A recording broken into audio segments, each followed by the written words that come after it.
Give it a second. Hey, what's up? Hey. It's Avery and Things with Love Like Fiction. We've chatted with these guys before, so if you haven't seen them, you're kind of missing out, but we're glad that you're here anyway. So hi, guys. So happy to be here with you across the COVID lands.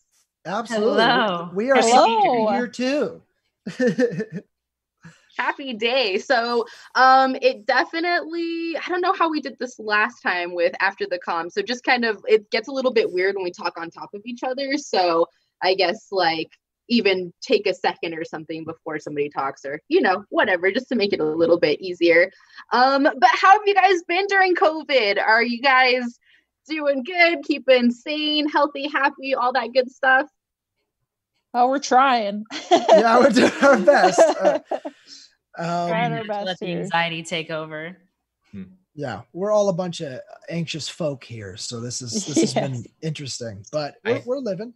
I have become a full-time kindergarten teacher with my daughter. Yeah. So who knew? Bravo. Who knew?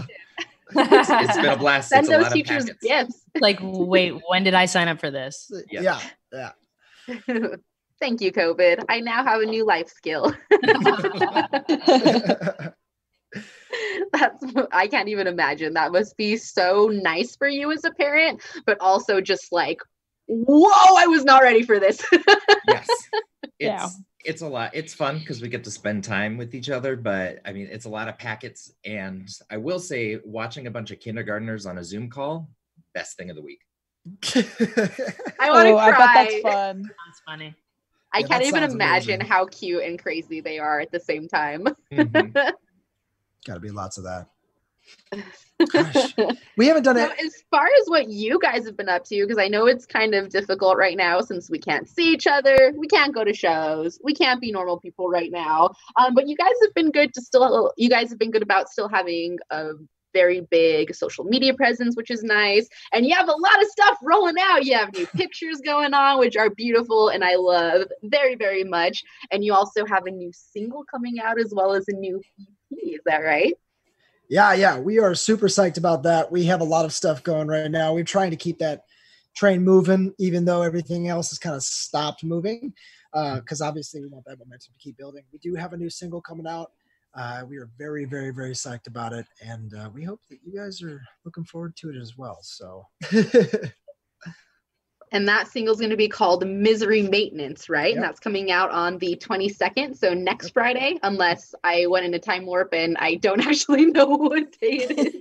Nope, you did that right. 22nd next Friday is Misery Maintenance. And we kind of went with a whole sort of throwback theme for it, back to the 90s sort of thing. And we're sticking to it. We're hoping that people can kind of pick up on the influences that we had in it and hope they enjoy it. We're really psyched about this one because this is the one we're all super, super proud of. I mean, obviously we've been really excited and proud of everything else we've been doing, but we put a lot of work into this. We worked with a lot of great talent and we're really, really pumped about it.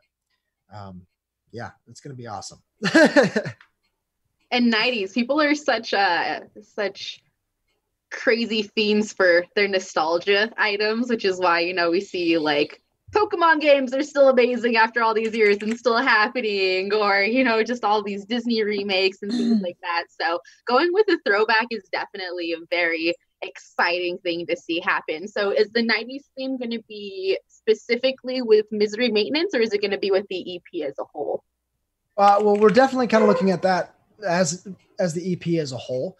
Just kind of moving forward here. The whole plan with it is sort of like a new nostalgia vibe, right? So we're looking at bringing back some of the classic pop punk or pops sort of themes and incorporating it into the music as we go along.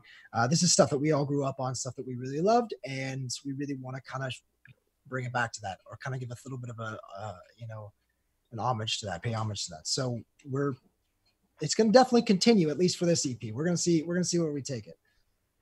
Ooh, that's super exciting. When I hear 90s, I automatically think Blink 182. Yeah. So, that makes me happy immediately. So are there any specific bands that you guys did throw influence in this one too?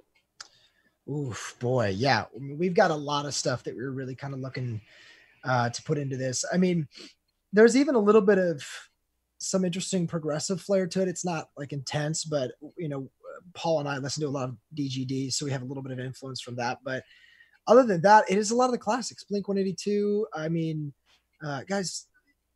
I mean, I even threw in a little bit of Lifestyles of the Rich and Famous drumming the verses from, because I'm a huge Good Charlotte fan. So, I mean, that was my thing when I was younger. What a time. And there was a little bit of Coheed inspired in there too, and then definitely a lot of MCR. Mm-hmm. Yeah. My Chemical Romance big in there. So we're very psyched about that. So definitely 90s, early 2000s, which I grew up in. I love very much. I'm really excited to hear what you guys do with this. And I feel like, we've heard so much music and through different generations and through different genres and things like that. Splicing it and becoming hybrids of things is definitely the way music is going to keep rolling and stay alive. So I'm really, really happy to hear that you guys are doing that on a more throwbacky end of things. Yeah. I mean, we're psyched about it too. Like you said, we all grew up in the same era for the most part. I mean, and that's the stuff that we loved. And for me personally, and I probably for much of the rest of the band as well, that was what got me interested in this genre of music. It's what got me to stick around with Love Like Fiction when I first met everybody. So I'm super pumped about this. And in this one especially, I just feel like we put so much hard work into it and we all were just on our game when we were recording. So I think that this is going to be really big. Yeah, this song felt like a game changer. I mean, it just felt like it was bigger and better than what we had done before. And we were all just progressing together in the direction that we all want to go. It was just a really cool experience, the entire thing. Yeah. So I think definitely proud of this one. And I feel at this point, you guys have been through the ropes a little bit together. So it might have been easier and also nicer to have like, hey, for sure, I love when we do this stuff. So let's do more of this stuff, but also this stuff. So it must have been nice, like having more of a direction and like a base together finally. Oh, yeah. Yeah. And there's definitely, I feel with this song especially, but obviously as time's gone on, a refinement of our sound.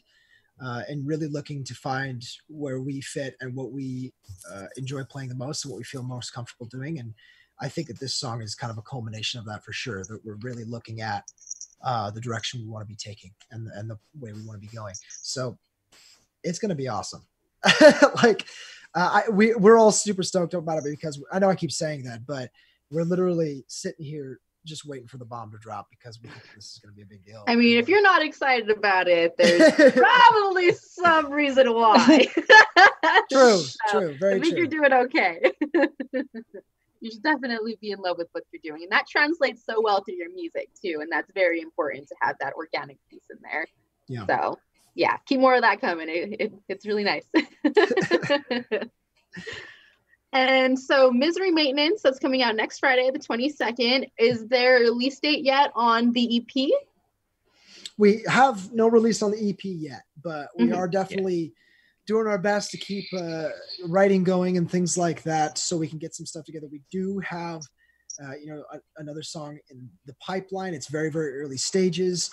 We had prepared it before everything sort of exploded, and we were ready to get going on that. Unfortunately, we were going to go in the studio actually for that one, and that got canceled because of COVID. It was like 5 days before. Yeah, it was. Yeah. Of course, timing.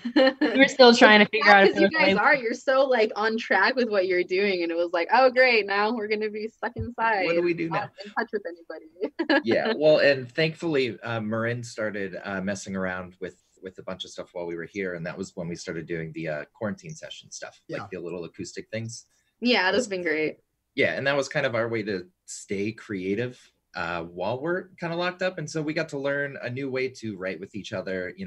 It was basically a lot like the Postal Service. We would send something and then record and then send it back, and a lot of that back and forth. But that's been really fun.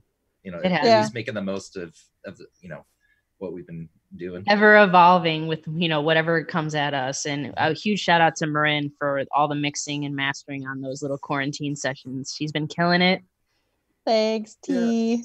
Look at you. I don't know if anybody knew that, but yeah, that's all that work in.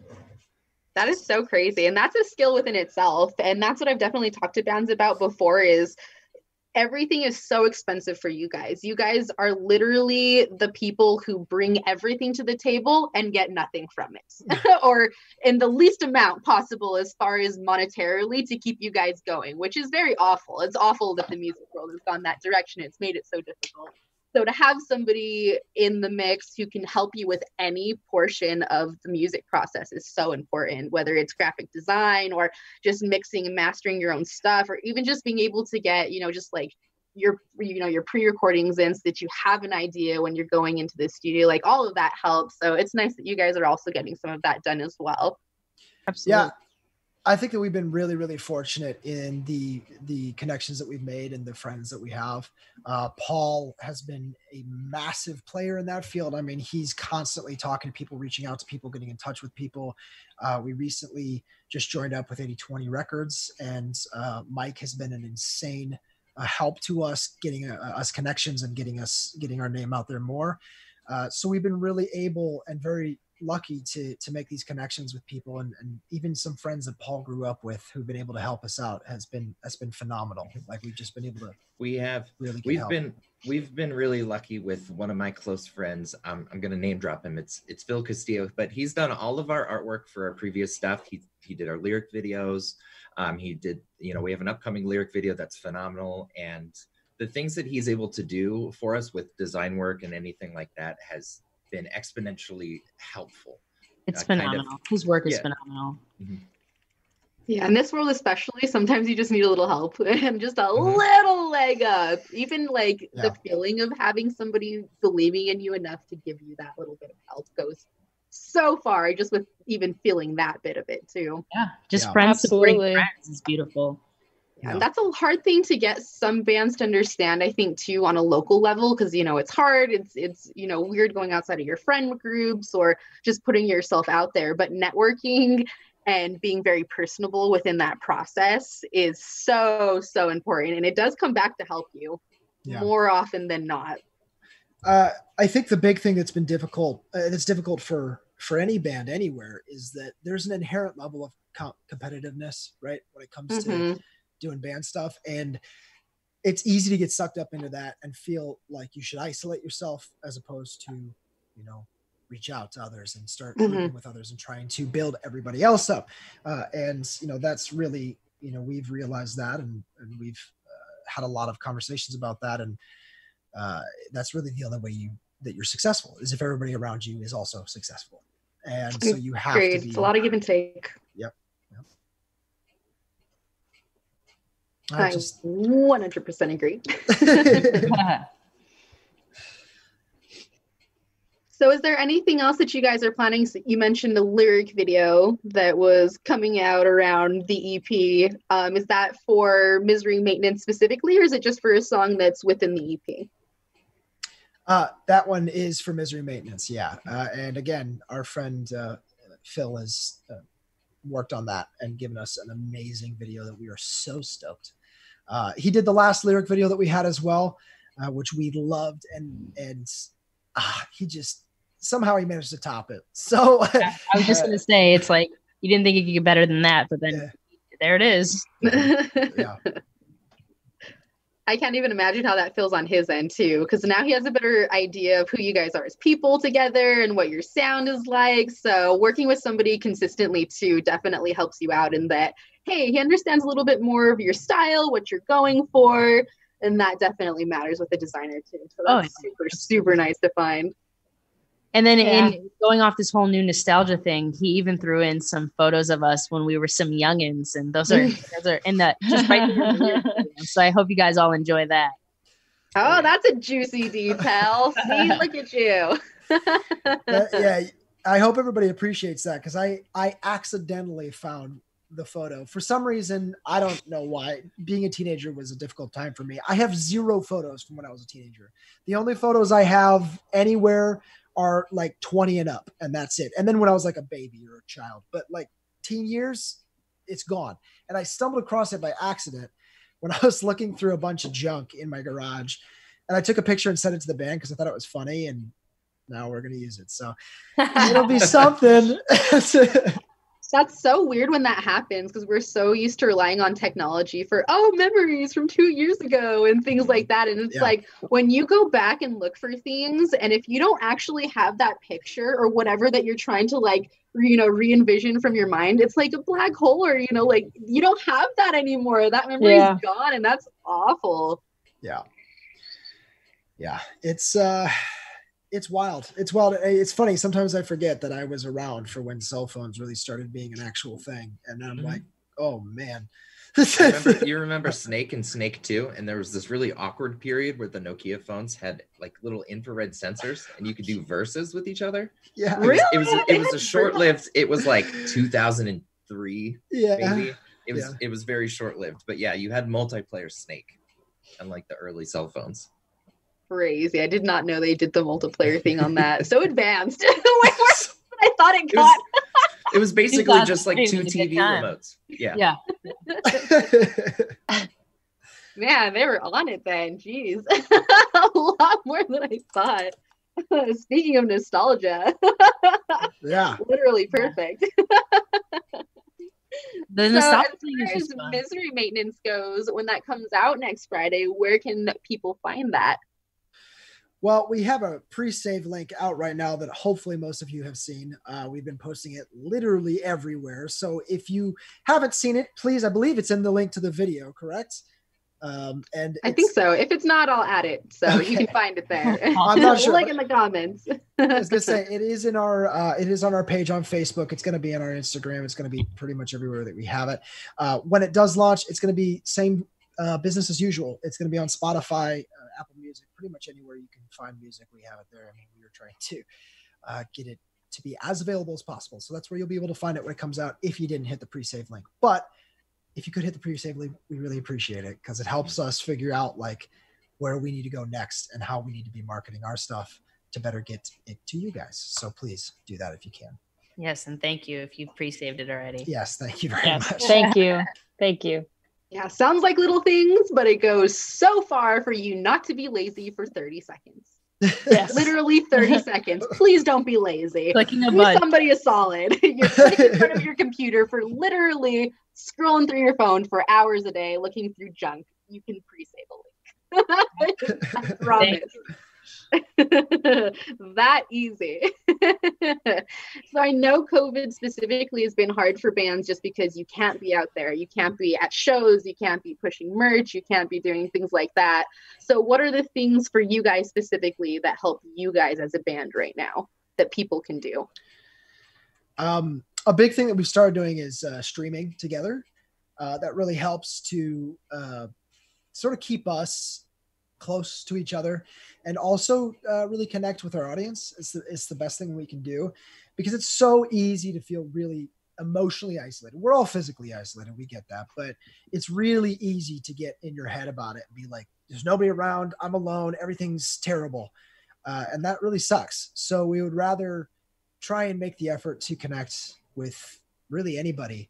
And so we do that via streaming. We talk to each other. We have weekly meetings with just the band. And then we have a weekly meeting with our management. That helps a lot to keep the momentum of the band going. But it also, again, helps to remind us that the world is still moving, even though it sometimes doesn't feel like it. Yeah. I think that's the big things that we've been doing. Just trying to keep in touch, trying to remember that, humans still exist, that we're all still here, that even despite all of the rough stuff going on, we all still feel and hurt and are afraid or whatever. And we're able to communicate with each other about that instead of just sort of isolating and shutting down. So that's been the big things, I think. Have you guys been listening to a lot of music? I know you've been covering music and playing a lot of music, but have you been listening to music specifically yourself? Mm-hmm. Oh yeah. I've been having a hard time, honestly. Like I've been listening to a lot of music, but almost to the point where it's like I've been trying to find new music to listen to, and like I don't know, I just keep listening to the same stuff over and over again, and I'm getting tired of it. And I'm like, I never once thought this was going to happen in my life where I like play music in my car and I'm like, I don't want to even listen to music right now because I've heard this like a million times. So I'm like trying to go back to like my roots of like when I was a teenager, like in high school or whatever, and like trying to find music from that era, like to listen to again, because I'm like, I don't know what to listen to. Oh, so you're trying to get nostalgic. Yes. I think they said the that's name. Unfortunately, like one of the curses of getting older. It's like you fall so in love with music, you know, in high school and middle school and through your early 20s and stuff, and it's so important to you, and it's literally like falling in love for the first time. And so I think you hit a point where it's not as easy to fall in love with anymore, and it's awful. It's the most awful feeling that there ever is. And then like the older you get, it's just the harder it is to find music, and music changes also. Yep. So that's a weird thing that we have to kind of adjust to, or not, not adjust to. And then our old stuff can only give us so much at the same time. So it's just it's a weird thing to have happen. Like that's the most heartbreaking thing I think about music specifically. And that's the only thing that I can honestly say for myself that I've ever found that with. I can watch movies over and over, still see new movies and have that be magic again over and over, or, books and art and things. But with music, I don't know why it gets so hard. Yeah. It does. Yeah, I totally get that. And I think it's funny that you mentioned that there's an added layer to it as a musician.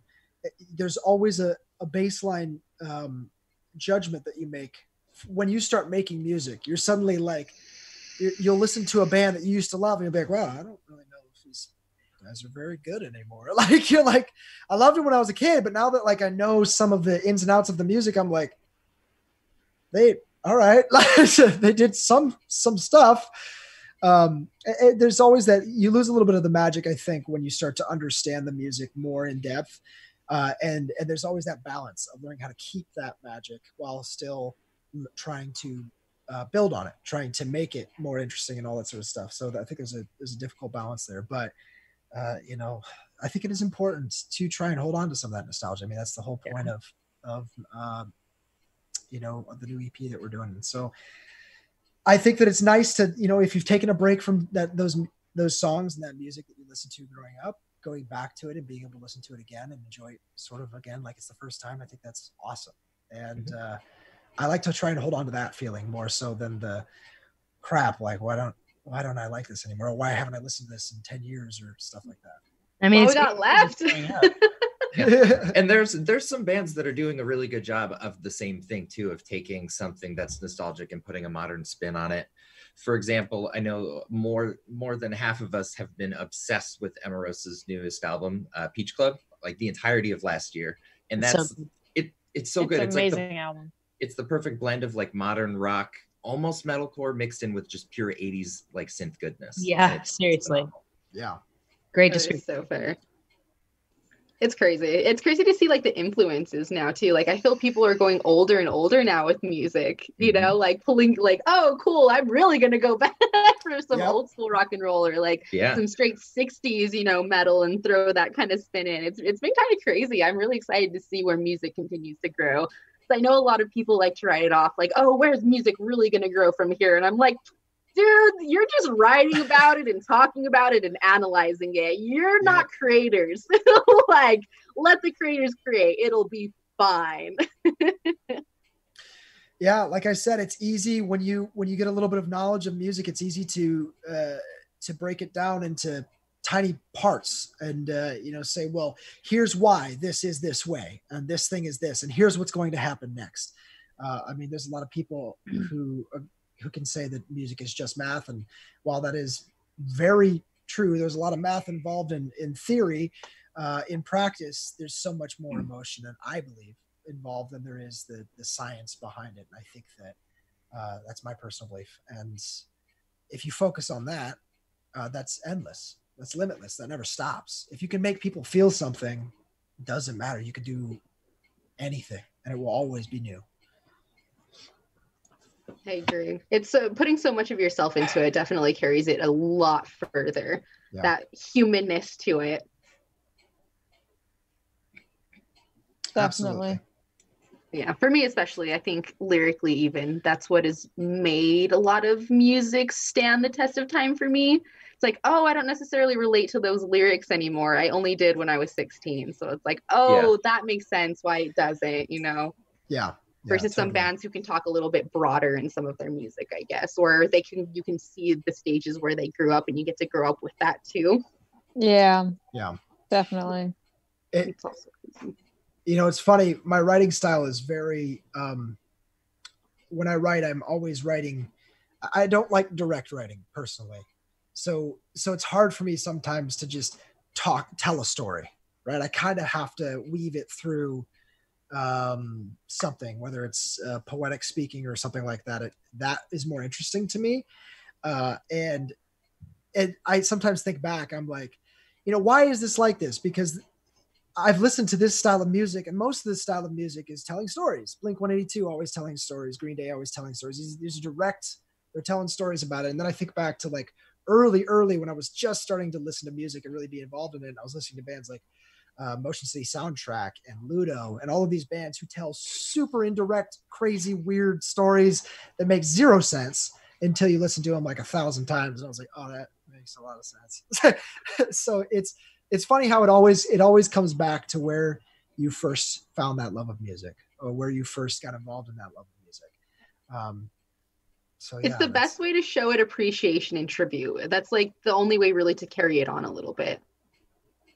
Yeah, absolutely. I mean, I think that the challenge with writing new music is keeping a lot of the old things that worked really well, that people really love, that people really enjoy. They can say, oh, I identify with this and I really enjoy this, while also still making it fresh and new, something that they haven't heard before, but feel like they can vibe with, that they feel like they can connect with.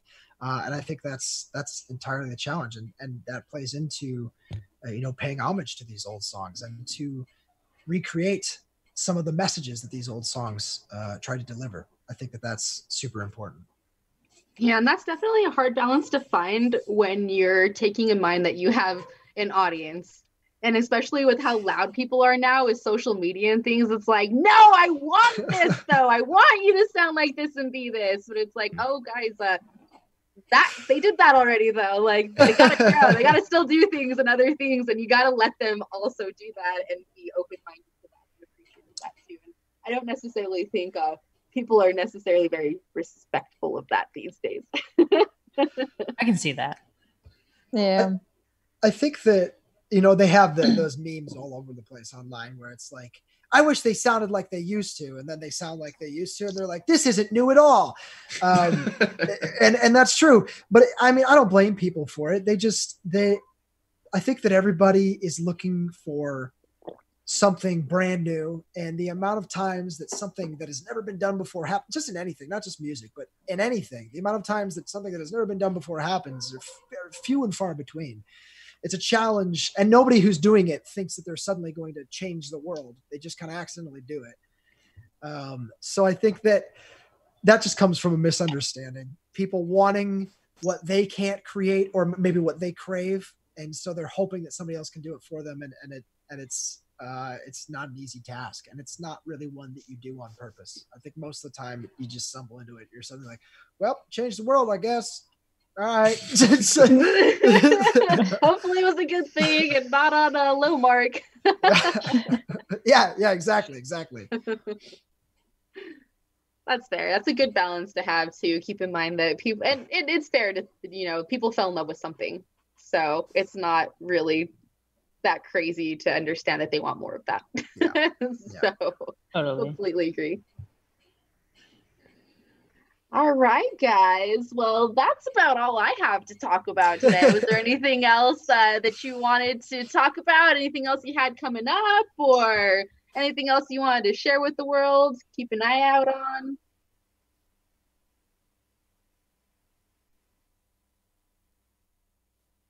Yay! Do it! Perfect.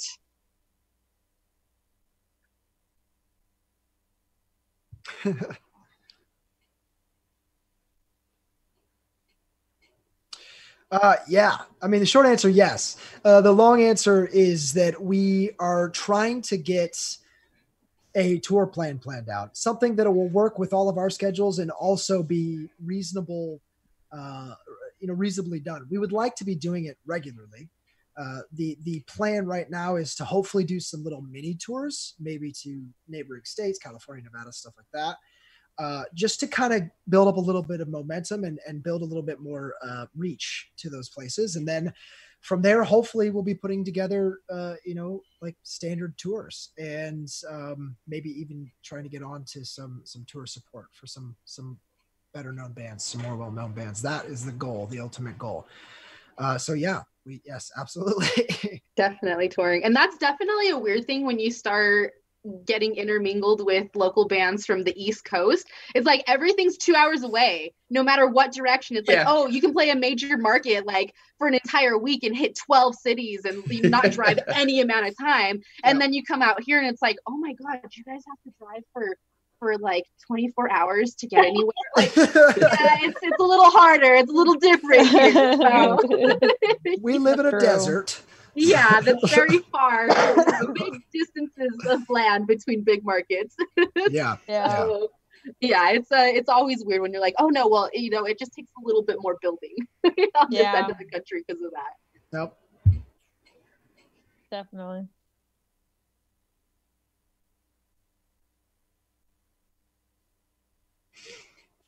Boy, I feel like everybody's going to have a different thing coming in from that.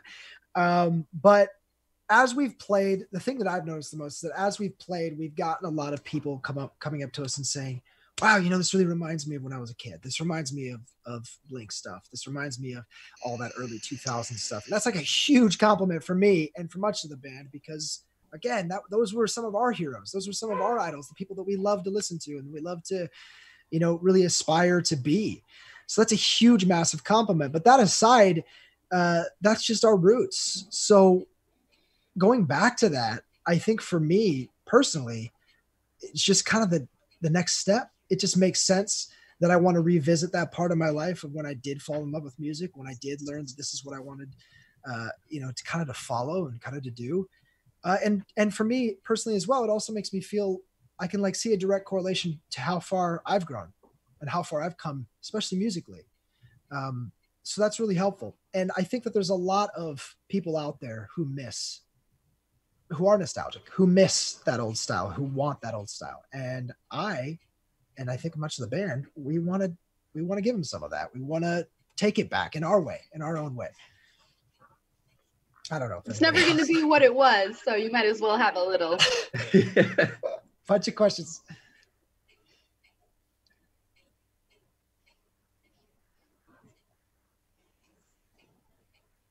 Oh, yeah.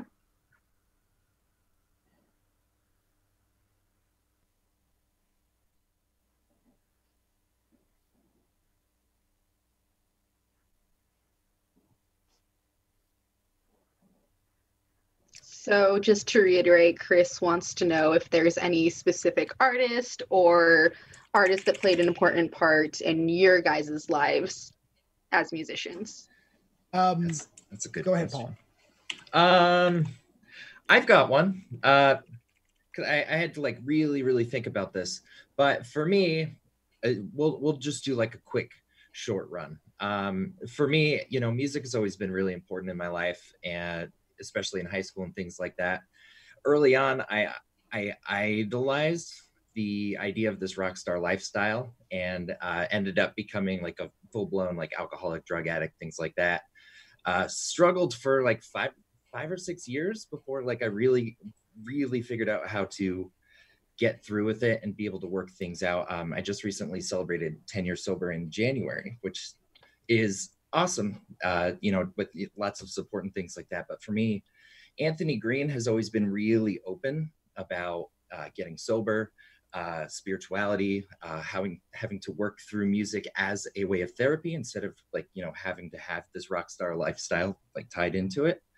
And everything that he's been doing the last 8, 9, 10 years, even back then, has always influenced me super hard in how I write, and to be able to reach out to those people that are struggling, reaching out to those people that are not quite sure how to get it, or they just don't know where to turn and things like that. And for me, I think taking a lot of inspiration from him has been incredibly helpful.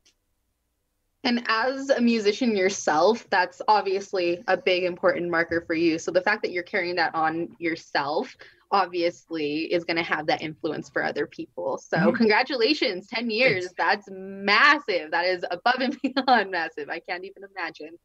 Yeah. So I just want people, like, especially like people in high school, like that you don't have to do these things to be able to create art. You know, sometimes I feel like those get mixed together, but you know, you don't have to if it's not your jam, and you can still be creative and you can still do all of these things and you can still go the full distance, you know? Yeah, definitely as a female too, thinking about the rock star life, and Tara and Marin, I think you can probably relate to that. It was always very terrifying in some ways, looking on the outside into the music world, or just imagining what it would actually be like in the middle of that and the things you would have to deal with.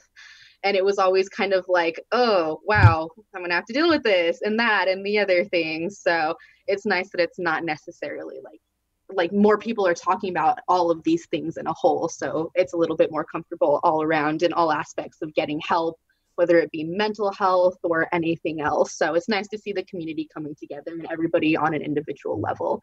And just having that even coming through your music too is so, so important for people. Oh yeah. I mean, since Paul touched on it, I want to just go ahead and throw it out there that, you know, Misery Maintenance is about addiction. So that our new single is about addiction. And I think it's such an important message. And, you know, Paul's never talked about this before at all with, you know, Love Like Fiction and being out in the open. And I just think it's really important. And I'm really glad to like that our band together has this voice to, you know, kind of touch on such a touchy subject and let you know that, you know, it's okay. And, you know, as far as being a female, me and Marin, you know, we're happy to have our three big brothers, you know, to look out for us when we go on tour and stuff like that. Yeah, definitely. Sure. I can imagine it helps. Being just in a safe environment. That's what it should be for everybody included. Right. But we already consider like Paul dad. So I could just picture something going wrong at a show in some like weird state and me just running behind him because he's already like a foot taller than me. Just be like, oh, seriously. This guy was being mean. That makes me laugh. I already love that. Yeah, it's true. Especially with how short we are too. We're both really short females on top of it. Like, yeah, to say the least. Yeah. Let's do it.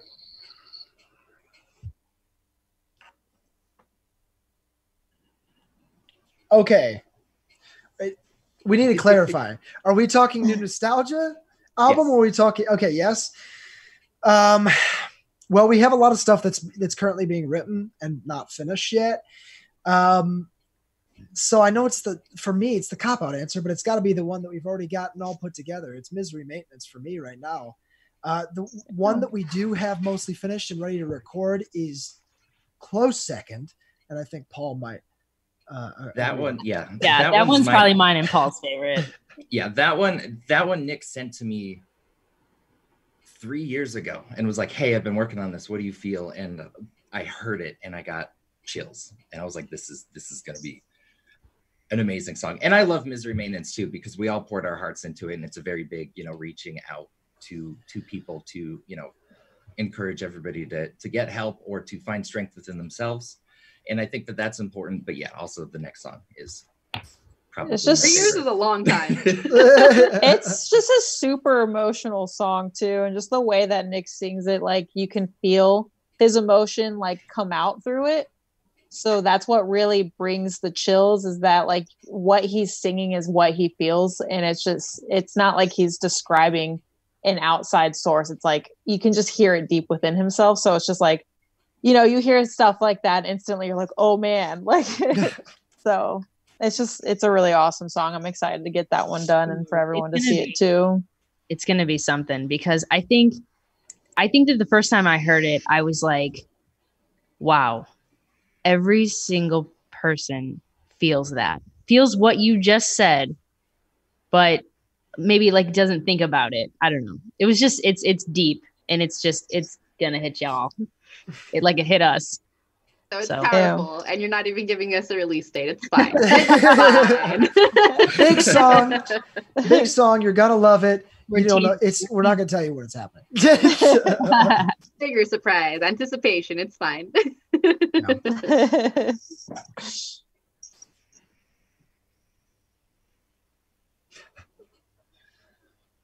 No, you're good. So if you guys are just tuning in, this has been Love Like Fiction with Wait What Media Group and Avery and Things. Make sure you guys pre-save their link for their new single, Misery Maintenance. It's going to be coming out next Friday. That's May 22nd. And they'll have news on their new EP whenever they decide that they're going to get around to it. Be nice. But as far as you guys, where can everybody find you? Everywhere. It's literally at Love Like Fiction on any platform. Yeah. Everything. Yep.